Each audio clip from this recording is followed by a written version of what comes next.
इस टॉपिक में पढ़ने से पहले आपको पता होना चाहिए कि कैपेसिटर जो है चार्ज कैसे स्टोर करता है और कैपेसिटर की जब उसको आप उसके ऊपर डीसी वोल्टेज अप्लाई करते हैं तो उसकी कौन सी 3 स्टेजेस होती हैं। ठीक है, ये दोनों चीज़ें हम पहले डिटेल में पढ़ चुके हैं और इसका लिंक जो है वो डिस्क्रिप्शन में गिवन है। आप पहले इस टॉपिक को स्टार्ट करने से पहले आप ये दोनों दोनों लिंक्स, दोनों वीडियोज़ देखेंगे कैपेसिटर कैसे चार्ज स्टोर करता है और कैपेसिटर की कौन-सी 3 स्टेजेस हैं। ये दोनों लिंक्स आपको डिस्क्रिप्शन में मिल जाएँगे। तो सोर्स फ्री आरसी सर्किट में ऐसे होता है कि आपके पास एक कैपेसिटर और रेजिस्टर आपस में कनेक्टेड हैं। तो आपने कैपेसिटर को चार्ज किया। फॉर एग्जांपल कैपेसिटर के साथ कोई भी वोल्टेज सोर्स कनेक्ट था, डीसी वोल्टेज सोर्स। तो आपको पता है कैपेसिटर 3 स्टेज में बिहेव करता है, या वो चार्ज पहले लेता है, या आप कह सकते हैं एनर्जी पहले स्टोर करता है या चार्ज स्टोर करता है, फिर वो चार्ज को होल्ड करता है। और जब होल्ड करता है उसको हम स्टेडी स्टेट कंडीशन में कहते हैं। ये हम ऑलरेडी पढ़ चुके हैं। उसके बाद जो है वो जब उसको आप किसी लोड के क्रॉस से रजिस्टर के साथ कनेक्ट करते हैं तो वो चार्ज देता है। तो जब आप कैपेसिटर, एक चार्ज कैपेसिटर या एक कैपेसिटर जिसमें एनर्जी स्टोर होती है, उसको आप रजिस्टर या लोड के क्रॉस जब कनेक्ट करते हैं तो वो चार्ज जब देता है, जब करंट देता है उस रजिस्टर को, तो उसका बिहेवियर कैसे होता है वो हम सोर्स फ्री आरसी सर्किट में पढ़ेंगे। तो फॉर एग्जांपल हमारे पास ये कैपेसिटर जो है एक वोल्टेज सोर्स के साथ कनेक्ट था। तो हमने कैपेसिटर को एक वोल्टेज दी, जिसके बाद कैपेसिटर ने एनर्जी स्टोर की चार्ज की फॉर्म में या वोल्टेज की फॉर्म में। तो t इज इक्वल टू 0 पे हमने क्या किया, इस कैपेसिटर को रजिस्टर के साथ कनेक्ट कर दिया। तो t इज इक्वल टू 0 में से पहले जो था वो कैपेसिटर इनिशियली ऑलरेडी चार्ज था, तो इसमें कोई ना कोई वोल्टेज स्टोर थी। तो हम उस वोल्टेज को कहते हैं वी नॉट। यहाँ पे आपको नजर आ रही है। तो voltage at the time t is equal to 0 is V naught. अब हम बिहेवियर चेक करेंगे इस v का, जो वोल्टेज जहाँ पे आपको नजर आ रही है इस डायग्राम में, कि इस v की वैल्यू क्या होगी। तो जैसे, और आपको पता है कि जो एनर्जी स्टोर है इस टाइम पे t इज इक्वल टू 0 पे, जो t इज इक्वल टू 0 वो टाइम है जब हमने अभी-अभी जो है वो रजिस्टर के साथ कनेक्ट किया एक चार्ज कैपेसिटर, जो सोर्स फ्री है। सोर्स फ्री का मतलब ये है कि यहाँ पे कोई भी वोल्टेज सोर्स कनेक्टेड नहीं है। एक कैपेसिटर है और सिर्फ रजिस्टर है। तो हमारे पास एनर्जी इस टाइम पे स्टोर है, आप वो भी फाइंड कर सकते हैं। अगर वीओ फॉर एग्जांपल 10 वोल्ट है, आप 10 का स्क्वायर लेके जो भी कैपेसिटेंस होगा मल्टीप्लाई करके डिवाइड बाय 2 करेंगे तो आपकी t इज इक्वल टू 0 पे एनर्जी आ जाएगी। तो अगर हम यहाँ पे देखें कि हमारी v की वैल्यू क्या होगी, ठीक है? ये तीसरी कंडीशन है जिसके अंदर हम कैपेसिटर को पढ़ रहे हैं। चार्ज, टेकिंग चार्ज, पहले चार्ज लेता है, फिर उसके बाद स्टोर चार्ज को होल्ड करता है। वो स्टेडी स्टेट कंडीशन है, वो भी पढ़ चुके हैं। तीसरी कंडीशन है सोर्स फ्री आरसी सर्किट। जब वो उसके साथ सोर्स कनेक्ट नहीं होता और चार्ज कैपेसिटर कैसे बिहेव करता है, उसकी वोल्टेज क्या की वैल्यू क्या होती है। तो अगर हम इस नोड के ऊपर जो है वो केसीएल लगाएं, तो आप देख रहे हैं कि इस नोड से 2 करंट लीव कर रहे हैं, आईसी और आईआर, और कोई करंट भी इंटर नहीं हो रहा। तो केसीएल यही कहता है current entering is equal to current leaving. तो करंट एंटरिंग यहाँ पे 0 है और 2 करंट लीव कर रहे हैं, आईसी प्लस आईआर। जैसे कि हमें पता है आईसी जो है C D by D T हम ऑलरेडी पढ़ चुके हैं, और आईआर जो है ओम्स लॉ से हम लिखेंगे वी डिवाइड बाई आर। दोनों आप इस सर्किट को देखें, दोनों आपस में पैरेलल में कनेक्ट हैं। तो पैरेलल में हमारे पास वोल्टेज क्या होती है, सेम होती है। तो रजिस्टर के क्रॉस जो करंट है वो कैसे फाइंड करेंगे, voltage divide by resistance V divide by R. और वोल्टेज और जो कैपेसिटर करंट का फार्मूला है वो है C D by T T. तो यहाँ से हम वी फाइंड करेंगे। इस यही वोल्टेज है जिसका हम बिहेवियर चेक कर रहे हैं वी का। तो ये वी फाइंड करेंगे तो हमने क्या किया, इस इक्वेशन में से वी की वैल्यू निकालेंगे। तो वी डिवाइड बाय आर हम उस साइड ले जाएंगे, minus minus V divide by R हो जाएगा, और उस साइड से वी लेके उस साइड वी मल्टीप्लाई होगा, इस साइड लेके आएंगे डिवाइड होगा। हमने वी की वैल्यूज अलग कर ली, ठीक है, इस क्वेश्चन को रीअरेंज करते हुए। तो अब हमें v की वैल्यू चाहिए, dv की नहीं चाहिए, तो हम इंटीग्रेशन लेंगे। तो डेरिवेटिव इंटीग्रेशन आपस में कैंसिल हो जाएगा। तो यहाँ पे दोनों साइड पे हम इंटीग्रेट करेंगे। तो जब आपको पता है इंटीग्रेशन जो है, जैसे 1/x की इंटीग्रेशन क्या होती है, नेचुरल लॉग ऑफ x, इस तरह 1/v की इंटीग्रेशन हमारे पास नेचुरल लॉग ऑफ v आ गई। तो यहाँ पे एक कांस्टेंट है, तो कांस्टेंट की इंटीग्रेशन क्या होती है, फॉर एग्जांपल 5 आपके पास कांस्टेंट है, उसकी इंटीग्रेशन क्या होगी 5x। इस तरह 1/rc आपके पास कांस्टेंट है, उसकी इंटीग्रेशन क्या होगी 1/rct। तो ये t/rc हो गया, और plus natural log of a। ठीक है? तो ये चीज़ें जो ये इसको इंटीग्रेट करेंगे तो आपके पास वैल्यू ये आ जाएगी।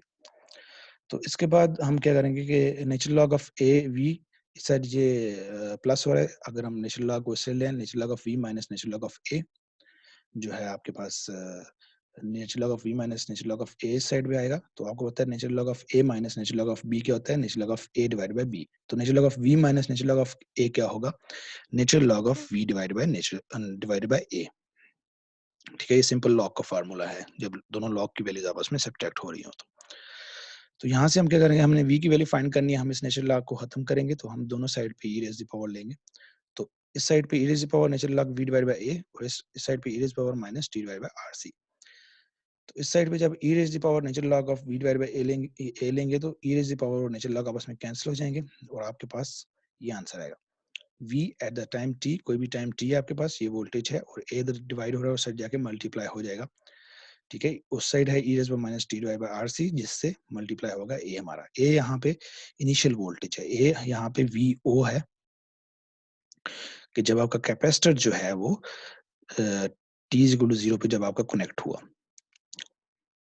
तो t इज इक्वल टू 0 पे आप जब कैपेसिटर कनेक्ट करेंगे तो उसके अक्रॉस जो वोल्टेज होगी वो a है। हम तो a को हम रिप्लेस कर सकते हैं vo से, इस vo से। तो ये फार्मूला तो ये आपको ग्राफ नजर आ रहा है इस साइड पे। तो अगर आप इस ग्राफ को देखें तो ये ग्राफ एक डिकेइंग ग्राफ है। तो अब e रेज़ पावर माइनस ऐसा ग्राफ बिल्कुल ऐसा ही होगा। तो e rays power minus T, T एक वेरिएबल है जो टाइम टाइम इस साइड पे एक्स एक्सिस पे है। तो जो आप टाइम इंक्रीज करेंगे तो आपके पास क्या होगी, वोल्टेज कम होती जाएगी। तो ये इसका डिकेइंग ग्राफ है। तो हम कह सकते हैं कि जो रिस्पांस है, नेचुरल रिस्पांस आरसी सर्किट का क्या होता है, डिकेइंग होता है। ठीक है, natural response of RC circuit का डिकेइंग होता है। इसको हम नेचुरल रिस्पांस क्यों कह रहे हैं? क्योंकि ये नेचुरल रिस्पांस है, इसके साथ कोई भी सोर्स कनेक्टेड नहीं है। कैपेसिटर ही वोल्टेज सोर्स बिहेव करेगा और वो वोल्टेज आहिस्ता-आहिस्ता अपनी जो है रजिस्टर को देगा। आहिस्ता-आहिस्ता जो है वोल्टेज वो डिस्चार्ज होगा रजिस्टर के क्रॉस। तो यहाँ पे हम देखेंगे कि यहाँ पे हम टाइम कांस्टेंट, एक नई वैल्यू हम पढ़ेंगे टाइम कांस्टेंट। तो अगर यहाँ पे फॉर एग्जांपल मैं फाइंड करना चाहता हूँ कि मेरी किसी भी पॉइंट पे वोल्टेज क्या है, इस पे किसी भी पॉइंट पे अगर मैं वोल्टेज फाइंड करना चाहता हूँ तो मैं इस पॉइंट पे फाइंड कर सकता हूँ। कैसे फाइंड कर सकता हूँ? अगर देखें 1 ओवर ई, इस पॉइंट 1 ओवर ई की वैल्यू कैलकुलेटर पे अगर आप निकालें तो वो आती है 36.8, 0.368। तो 1 ओवर ई की वैल्यू आती है 0.368। तो देखें यहाँ से ये जो फॉर्मूला है इसमें अगर हम आरसी को क्या करें, टी को आरसी पुट कर दें। ठीक है, T is equal to RC करें तो यहाँ पे ई रेज़ माइनस वन आएगा। तो V is equal to V naught, इस ए को वी नॉट भी हम लिख सकते हैं, इस A V naught into E rays minus one आएगा। तो वी इस टाइम पे जब टी को हम आरसी के इक्वल पुट करेंगे तो वोल्टेज हमारे पास होगी 0.368 मल्टीप्लाई बाय ये वी नॉट है ए की जगह, जो टोटल वोल्टेज जो स्टोर थी कैपेसिटर के अंदर। तो इस पॉइंट पे हम जो है वोल्टेज फाइंड कर सकते हैं। टाइम कांस्टेंट का यही हमें फायदा है। तो यहाँ पे मैंने टाइम कांस्टेंट की जगह आरसी पुट करूं तो मेरे पास वीओ, ठीक है, टाइम कांस्टेंट जो मैंने लिया वो इज इक्वल टू आरसी लिया, T is equal to RC. तो अगर इधर पुट करूं इक्वेशन में तो मेरे पास जो वोल्टेज आएगी T is equal to RC, ये वो वैल्यू है जहां पे मेरे पास वोल्टेज कितनी है, 0.368 मल्टीप्लाई बाय वीओ, या आप कह सकते हैं 36.8% ऑफ टोटल वोल्टेज। तो टाइम कांस्टेंट की डेफिनेशन ये हुई कि टाइम कांस्टेंट वो टाइम है जहां पे हमारी वोल्टेज जो है वो कितनी रह जाती है, 36.8 पे रह जाती है, 36.8% रह जाती है। और ये टाइम कांस्टेंट इक्वल होता है आरसी के, जो हमने फार्मूला से यहाँ पे ड्राइव किया, T is equal to RC put करेंगे तो यहाँ से इसको हम लिख सकते हैं V of T is equal to V naught into E raise power minus T divide by tau. ये इसकी इक्वेशन है, ये इसका रिस्पांस है, नेचुरल रिस्पांस आरसी सर्किट का। जब आप किसी कैपेसिटर को चार्ज करके रेजिस्टर के साथ कनेक्ट करते हैं तो उसका ये फार्मूला जो है वो होगा। तो टाउ आपको पता है आरसी है। यहाँ पे अगर आप किसी भी वोल्टेज बिहेवियर फाइंड करना चाहते हैं किसी भी कैपेसिटर का, तो आप क्या करेंगे, यहाँ पे टाउ पे रेजिस्टेंस की वैल्यू पुट करेंगे, कैपेसिटेंस की वैल्यू पुट करेंगे, दोनों को मल्टीप्लाई करेंगे और आप इस इक्वेशन में पुट करेंगे तो आपके पास बिहेवियर आ जाएगा। और ये वीओ जो है वो स्टार्टिंग वोल्टेज है कैपेसिटर जितना हमने चार्ज किया उसके बाद जब हमने कनेक्ट किया। वीओ जो वोल्टेज है at the time T is equal to 0 पे, यहाँ पे जो वोल्टेज है, जो ये वो टाइम है जब अभी अभी हमने कैपेसिटर को रजिस्टर के साथ कनेक्ट किया। तो अगर आप करंट फाइंड करना चाहते हैं, तो आपको पता है करंट रजिस्टर के थ्रू फाइंड करना चाहते हैं, दोनों पैरेलल में होंगे, रजिस्टर और कैपेसिटर दोनों के पैरेलल में हैं और 2 ही सीरीज़ में भी हैं, में 2 ही कंपोनेंट कनेक्टेड हैं, तो करंट दोनों के क्रॉस सेम होगा, कैपेसिटर के क्रॉस या रजिस्टर के क्रॉस। तो आप रजिस्टर के क्रॉस अगर करंट फाइंड करना चाहते हैं, V divide bye R simple formula से, और ये वोल्टेज जो है वो यहाँ से आप पुट करके फाइंड कर सकते हैं। तो एक प्रॉब्लम सॉल्व करते हैं जिससे आपकी और अंडरस्टैंडिंग हो जाएगी कि कैपेसिटर जो है वो आरसी सर्किट में, सोर्स फ्री आरसी सर्किट में कैसे बिहेव करता है। फाइंड वीसी, यहाँ पे हमने वीसी फाइंड करनी है, voltage across the capacitor. VX find करना है, वोल्टेज अक्रॉस द रजिस्टर। और आई एक्स जो करंट रजिस्टर में से फ्लो हो रहा है वो फाइंड करना है फॉर टी ग्रेटर देन 0। तो अभी मैंने आपको बताया टी ग्रेटर देन 0 जो है देखें कैपेसिटर की 3 कंडीशंस होती हैं। तो यहाँ पे उसने टी ग्रेटर देन 0 इसलिए लिखा कि वो कंडीशन जब कैपेसिटर डिस्चार्ज हो रहा है, क्योंकि टी इज इक्वल टू 0 वो टाइम है जब हम कैपेसिटर को कनेक्ट करेंगे सर्किट में। तो कैपेसिटर को टी इज इक्वल टू 0 पे हमने कनेक्ट किया, तो टी ग्रेटर देन 0 पे हम उसकी वोल्टेज फाइंड करेंगे, उसकी ये वैल्यूज फाइंड करेंगे। तो जब हमने कनेक्ट किया उस वक्त वोल्टेज क्या थी कैपेसिटर की, वो थी 15 वोल्ट। तो time T is equal to 0 पे कितनी वोल्टेज है, 15 वोल्ट आ गई आपके पास। तो सबसे पहले हम क्या करेंगे, इस सर्किट को कन्वर्ट करेंगे आरसी सर्किट में, ठीक है, क्योंकि इसमें रेजिस्टर्स जो हैं ज्यादा, इसको हम इक्विवेलेंट फाइंड करके हम आरसी सर्किट में कन्वर्ट करेंगे, उसके बाद वही फार्मूला अप्लाई करके हम वीसी फाइंड करेंगे। तो यहाँ पे आप देखें कि हम सबसे पहले इक्विवेलेंट फाइंड करनी है हमने। तो यहाँ पे अगर आप देखें 8 और 12 आपस में सीरीज में, दोनों आपस में ऐड होंगे, 8 प्लस 12 20, और 20 यहाँ पे आएगा आंसर इसका। 20 और 5 आपस में पैरेलल में है, तो पैरेलल का फार्मूला लगाएं, 20 multiply by 5 divide by 20 plus 5, 4 ओम आता है। तो आर इक्विवेलेंट आपके पास आ गई 4 ओम। जब आर इक्विवेलेंट आप मेरे पास आ गई 4 ओम, आर की वैल्यू भी आ गई, सी की वैल्यू मेरे पास 0.1 है, तो यहाँ पे मैं टाइम कांस्टेंट फाइंड कर सकता हूँ। तो टाइम कांस्टेंट आएगा मेरे पास 0.4 सेकंड। जब टाइम कांस्टेंट आ गया तो वही इक्वेशन जो हमने पहले अभी ड्राइव किया, उसमें टाइम कांस्टेंट की वैल्यू पुट करेंगे। वी नॉट भी हमें गिवन है, कितनी है 15 वोल्ट, यहाँ पे वी नॉट की जगह 15 वोल्ट पुट करेंगे, टाइम कांस्टेंट के 0.4 पुट करेंगे। तो ये वोल्टेज है, ठीक है, ये वोल्टेज बिहेवियर, ये रिस्पॉन्स होगा इस सर्किट का, ठीक है, ये डिकेइंग रिस्पॉन्स होगा, ये वोल्टेज होगी कैपेसिटर के क्रॉस जो टाइम के साथ डिक्रीज होगी, डिके होगी, क्योंकि इस पावर माइनस टी है। तो अब हम वी एक्स फाइंड करें, तो आपको पता है वी एक्स हम कैसे फाइंड कर सकते हैं, ठीक है। तो आप यहाँ पे देखें तो सर्किट में, तो वी एक्स में कैसे फाइंड करूंगा, अगर मेरी ये वोल्टेज इस लूप के अंदर, ये वीसी जो है, ये कैपेसिटर जो है वोल्टेज सोर्स के तौर पे एक्ट कर रहा है, तो यहाँ से लेके यहाँ तक हमारे पास वोल्टेज है, और यहाँ से लेके यहाँ तक 2 कंपोनेंट्स कनेक्ट हैं, 8 ओम और 12 ओम। तो इसका मतलब है कि ये जो वीसी वोल्टेज है दोनों में डिवाइड हो रही है, तो वीडीआर लगा के हम 12 ओम के क्रॉस हम फाइंड कर सकते हैं वोल्टेज वी एक्स। तो वीडीआर लगाएंगे, वीडीआर से, वीडीआर में हम जो जिस रजिस्टर के पास हमने वोल्टेज फाइंड करनी होती है उसको हम नॉमिनेटर में रखते हैं, जबकि दोनों रजिस्टर को डिनोमिनेटर में ऐड करके टोटल वोल्टेज से मल्टीप्लाई करते हैं। तो इस लूप की टोटल वोल्टेज जो है वीसी है, ये वोल्टेज सोर्स एक्ट करेगा यहाँ पे। तो यहाँ पे वीसी की वैल्यू हमारे पास क्या है, ये हमने जो फाइंड की, ठीक है, और यही वी की वैल्यू है कैपेसिटर के क्रॉस। तो यहाँ पे हम इसमें 0.6 मल्टीप्लाई 15, ये हमारे पास आ जाएगा ए इज पावर माइनस 2.5 टी। ये माइनस 2.5 जो है 1 डिवाइड बाई 0.4 होता है माइनस 2.5। तो ये सेम है, इसमें कंफ्यूजन की जरूरत नहीं है। तो V X is equal to 9 E raise power minus 2.5 T. तो अगर आप करंट फाइंड करना चाहते हैं तो ओम लॉ के through I is equal to V divide by R. तो वी आपके पास आ गई 9 E raise power minus 2.5 T, और आर आप नीचे 12 में लिखेंगे तो आपके पास ये आंसर आ जाएगा आई एक्स।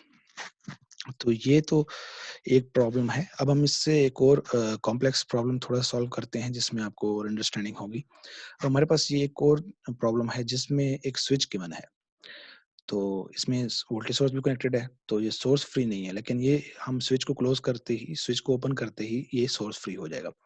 तो टी इज 0 पे स्विच ओपन करेंगे, इसका मतलब है कि टी लेस देन 0 पे क्या था कि स्विच क्लोज था।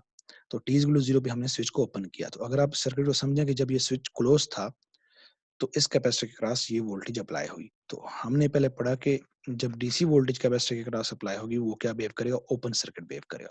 तो अब जब हमने डीसी वोल्टेज अप्लाई की कैपेसिटर के क्रॉस तो वो ओपन सर्किट बिहेव करेगा। इस सर्किट में हमने वी फाइंड करना है फॉर टी ग्रेटर देन 0, मतलब कि जब स्विच क्लोज होगा, ठीक है, जब स्विच ओपन होगा, सॉरी, जब टी इक्वल 0 पे स्विच ओपन है और टी ग्रेटर देन 0 पे भी शायद बात है, एक दफा स्विच ओपन हो गया टी इक्वल 0 पे, तो टी ग्रेटर देन 0 पे भी स्विच हमारा ओपन रहेगा। तो टी ग्रेटर देन 0 पे स्विच हमारा ओपन है, जब स्विच ओपन है तो इसके क्रॉस हमने वी फाइंड करनी है। जब स्विच क्लोज है फिर हमें पता है इसके क्रॉस ये ओपन सर्किट है, ठीक है। तो 1 ओम के थ्रू करंट फ्लो नहीं होगा। तो एनर्जी स्टोर फाइंड करनी है, तो सबसे पहले हम क्या करेंगे, सबसे पहले हम कैपेसिटर के अक्रॉस वोल्टेज फाइंड करेंगे। देखिए आप हमने टी ग्रेटर देन 0 पे वोल्टेज हम कैसे फाइंड कर सकते हैं, ये हमने ये लास्ट स्लाइड में ये फार्मूला पढ़ा, ये आपको जो नज़र आ रहा है। जब मुझे 0 टी इज़ इक्वल टू 0 पे वोल्टेज पता होगी, उस वक़्त ही मैं कैपेसिटर के अक्रॉस वोल्टेज फाइंड कर सकता हूँ। तो टी इज़ इक्वल टू 0 पे मेरे पास वोल्टेज कैसे पता चलेगी? टी इज़ इक्वल टू 0 पे वो वोल्टेज होगी जो capacitor T is equal to 0 पे हमारे पास स्विच ओपन हुआ है, तो टी इज़ इक्वल टू 0 से पहले हमारे पास कैपेसिटर के अक्रॉस क्या वोल्टेज थी, वही टी इज़ इक्वल टू 0 पे होगी और उसके बाद जो है कैपेसिटर अपनी डिस्चार्जिंग स्टार्ट करेगा। तो टी इज़ इक्वल टू 0 पे सबसे पहले हमने वोल्टेज फाइंड करनी है। तो टी इज़ इक्वल टू 0 पे अभी भी स्विच ओपन हुआ है। तो अभी भी स्विच ओपन हुआ है, इसका मतलब है कि टी लेस देन 0 पे अगर हम वोल्टेज फाइंड करें, वही टी इज़ इक्वल टू 0 पे होगी, क्योंकि कैपेसिटर के अक्रॉस वोल्टेज एकदम में जो है वो चेंज नहीं होती, वो कुछ ना कुछ टाइम लेती है। तो टी इज़ इक्वल टू 0 पे या टी इज़ लेस देन 0 पे हमारे पास कैपेसिटर के अक्रॉस वोल्टेज सेम होगी, क्योंकि टी इज़ लेस देन 0 पे टी जब हमारे पास 0 से कम होगा, मतलब कि जब स्विच क्लोज़ होगा, तो हमारे पास ये जो कैपेसिटर को ये चार्ज करेगा अपने आप को, और चार्ज करते ही यहाँ पे कोई ना कोई वोल्टेज डेवलप करेगा। तो हम देखते हैं कैपेसिटर की टी इज़ इक्वल टू 0 पे क्या वोल्टेज बनती है। तो जैसा कि ये ओपन सर्किट है, यहाँ से ओपन सर्किट हो जाएगा, तो इसका मतलब है 1 ओम्स के क्रॉस करंट फ्लो नहीं हो रहा। तो ये हम पहले पढ़ चुके हैं, अगर 1 ओम के क्रॉस करंट फ्लो नहीं हो रहा, तो उसको हम सर्किट में कंसीडर नहीं करेंगे, और ये जो V है, ये असल में 9 ओम के क्रॉस होगी। तो 9 ओम के क्रॉस जो भी मेरी वोल्टेज होगी, वही V होगी। At that time t is equal to 0 की बात कर रहे हैं, जब ये स्विच क्लोज़ था, जब ये ओपन सर्किट था। तो हमारे पास क्या हुआ, t लेस देन 0 पे फाइंड करेंगे, तो t लेस देन 0 पे जो होगी वही t इज़ इक्वल टू 0 पे होगी, हम डिस्कस कर चुके हैं। लेस देन 0 पे स्विच क्लोज़ है, तो आपकी ये 1 ओम जो है वो से करंट पास नहीं होगा, क्योंकि ओपन सर्किट बिहेव करेगा डीसी सोर्स पे। तो हमारे पास हम इसको वीडीआर जो वीडीआर से फाइंड कर सकते हैं, क्योंकि यहाँ पे तो 1 ओम तो ओपन सर्किट है, तो सर्किट में क्या रह गया, 3 ओम और 9 ओम। 3 और 9 के क्रॉस वोल्टेज डिवाइड हो रही है 20 वोल्ट, तो वीडीआर से मैं 9 ओम के क्रॉस वोल्टेज फाइंड कर सकता हूँ। तो वीडीआर से हम वोल्टेज ऐसे ही फाइंड करते हैं, जिसके क्रॉस वोल्टेज फाइंड करनी है उसको ऊपर रखेंगे, बाकी दोनों रेजिस्टेंस डिनोमिनेटर में ऐड करेंगे। तो मेरे पास 15 वोल्ट आती है, टी इज़ लेस देन 0। तो आपको पता है कैपेसिटर जो है अपनी वोल्टेज एकदम में चेंज नहीं करता, टी इज़ इक्वल टू 0 पे भी यही वोल्टेज होगी, टी इज़ इक्वल टू 0 के बाद जो है ये अपने आप को डिस्चार्ज करना स्टार्ट करेगा। तो टी इज़ इक्वल टू 0 पे मेरे पास वोल्टेज क्या आएगी, 15 वोल्ट ही आएगी। तो अब इसके बाद जब t ग्रेटर देन 0 की बात करते हैं, जब स्विच क्लोज़ हो गया उसके बाद क्या होगा? जब स्विच ओपन हो गया, सॉरी, जब स्विच ओपन हो गया उसके बाद क्या होगा? जब स्विच ओपन होगा, ये पार्ट हमारे पास डिस्कनेक्ट हो जाएगा और सर्किट का यही पार्ट हमारे पास बचेगा। तो अभी जब स्विच ओपन हुआ है, तो उसके बाद क्या हुआ है, तो इसके क्रॉस जो वोल्टेज डेवलप हुई है वो 15 वोल्ट, जो पहले डेवलप हो चुकी थी जब स्विच क्लोज़ था। तो ओपन हुआ, ये सर्किट डिस्कनेक्ट हो गया, ठीक है? यहाँ से करंट फ्लो नहीं हो रहा क्योंकि ओपन हो गया। तो हमारे पास 2 रेजिस्टर्स बच गए। तो तो हम इसे फाइंड करेंगे, तो हम इसको आरसी सर्किट में कन्वर्ट करके उसके बाद हम इसका सोर्स फ्री आरसी सर्किट बनाएँगे, उसके बाद हम इसके क्रॉस V फाइंड करेंगे, टी इज़ ग्रेटर देन 0 पे।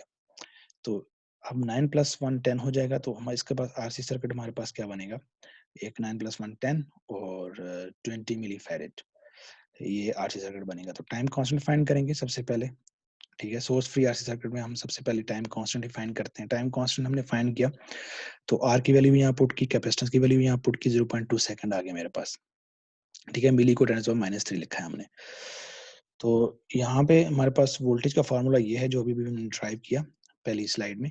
तो इसमें वीसी की वैल्यू पुट करेंगे 15 और टा की वैल्यू जो हमने फाइंड की, आर और सी को मल्टीप्लाई करके वो पुट करेंगे, तो ये हमारे पास ये आ जाएगी। तो एनर्जी स्टोर्ड कहते हैं कि इनिशियल एनर्जी स्टोर्ड फाइंड करनी। इनिशियल एनर्जी का मतलब है कि टी इज़ इक्वल टू 0 पे। तो टी इज़ इक्वल टू 0 पे हमारे पास वोल्टेज क्या थी, 15 वोल्ट, उसी पे हमने एनर्जी फाइंड करनी है। तो वी को हम पुट करेंगे 15, तो 15 का square multiply by C divide by 2, हमारे पास आंसर आएगा 2.25 जूल। तो इनिशियली जो कैपेसिटर में जो एनर्जी स्टोर थी वो 2.25 जूल थी।